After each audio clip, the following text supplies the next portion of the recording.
where we're processing all of the emotions is reacting, okay? Because we don't have the thinking or the rationale to work together, okay? We're flipping the lid. The child's brain is going like this: emotions, anger, fear.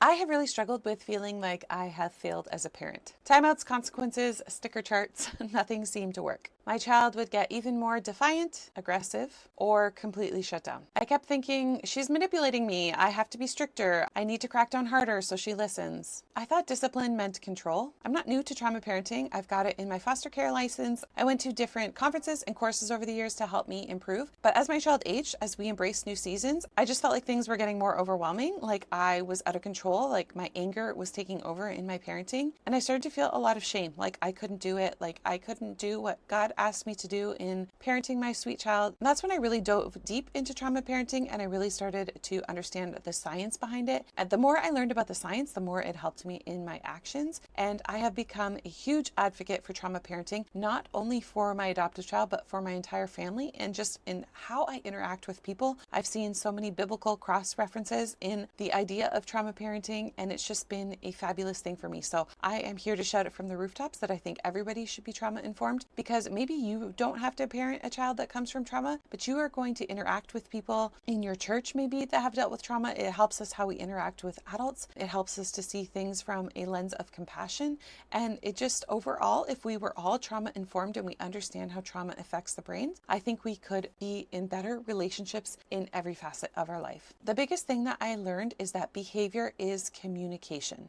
And when I stopped looking at behavior as good or bad and started looking at it as communication, it helped me understand what that child is trying to communicate. It helped me understand what people are trying to communicate through their behaviors and meet them where they're at. When kids from hard places act out, it's not about defiance, it's about survival. And when we respond with punishment instead of connection, we actually miss the point. We miss the opportunity to help them heal. Take a minute and reflect on your own self. I know in my own parenting journey, and I am somebody who comes from no major trauma, think about it. When you are stressed, overwhelmed, or exhausted, do you respond well to somebody yelling at you? Or do you shut down, lash out, withdraw? Our kids are no different. Their behavior isn't the problem, it's the symptom. I think the biggest thing that we can understand about why this mindset shift even matters comes right within the scriptures. Jesus always looked beyond people's actions, their hearts. He saw their brokenness beneath their sin. He saw their fear beneath their rebellion. And he responded with compassion and then transformation. And I truly believe that this is the approach that we need to take as parents. Here's what most parents don't realize. When a child has experienced trauma, their brain is rewired for survival. Their behaviors are often instinctual and not intentional defiance. They aren't choosing to act out, their brain is choosing for them. Our job isn't to stop the behavior, it's to make them feel safe so that they can respond differently. Imagine you're walking through the woods and a bear jumps out. Your body freezes, your heart rate increases, you tense up, and you either freeze or you run. Now imagine someone said, calm down, use your words. Would that help? No, because your brain isn't thinking. It's reacting. And this is what happens with kids with trauma. They aren't bad. They're scared. They're overwhelmed. And they're doing the only thing that their brain knows to do to survive.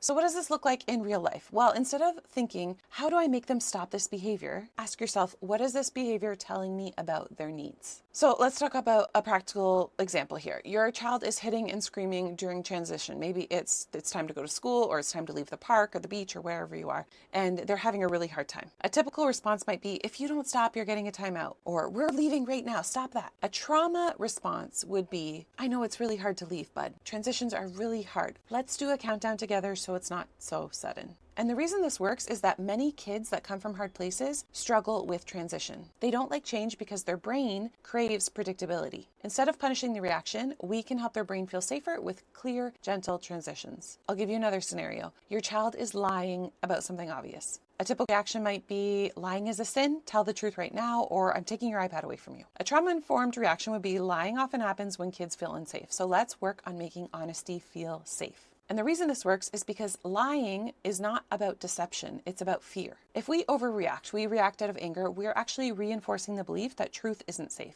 But if we stay calm and build trust, We teach them that honesty leads to connection, not punishment. Here's another scenario. Your child melts down about something small, like the color of their cup. And you say something like, this is ridiculous. You need to calm down, or you need to go to your room. Like, get over it. It's a color. This is the color you're getting. A trauma-informed response would say, I see this is really upsetting for you. Do you need a moment to breathe, or should we pick a different solution together? Why this works is because small triggers often bring up big emotions. These big emotions stem from past experiences. When we validate their feelings instead of dismissing them, we help kids build emotional regulation skills. So let's talk a little bit about the brain science behind it. I love to learn science. I think scripture and science go together beautifully in the way that God designed the human mind. So there is a concept called the flipped lid, which became popular in, I can't remember the doctor right now, I'm going to put it here, which became well known in the book, The Whole Brain Child. So I want you to think of the brain like this, and our prefrontal cortex, or our thinking brain, is here at the front, okay? Right here behind the forehead. And there's this concept called the flipped lid. So when your child goes into a fear response and they're in fight, flight, freeze, or fawn, this happens. And then the middle, the amygdala,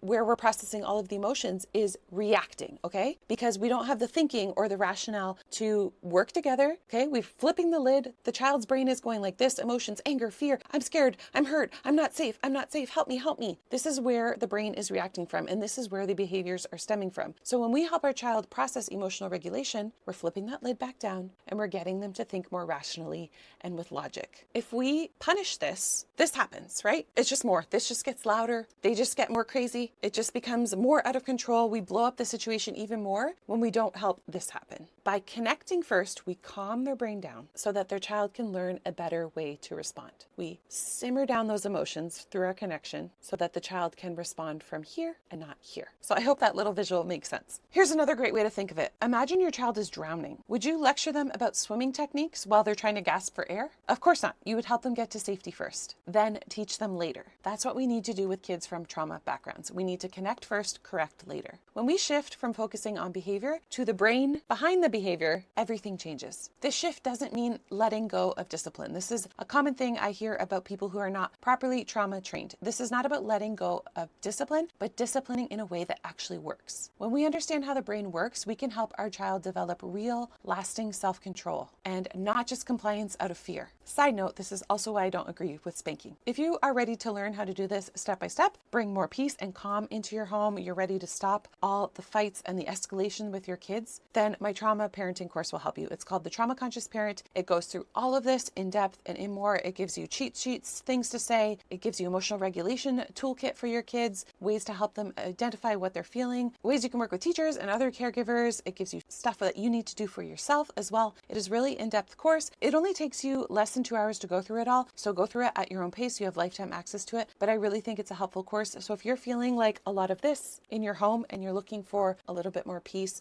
not so much headbutting, then I really think this course will help you. I'll put all the information down below.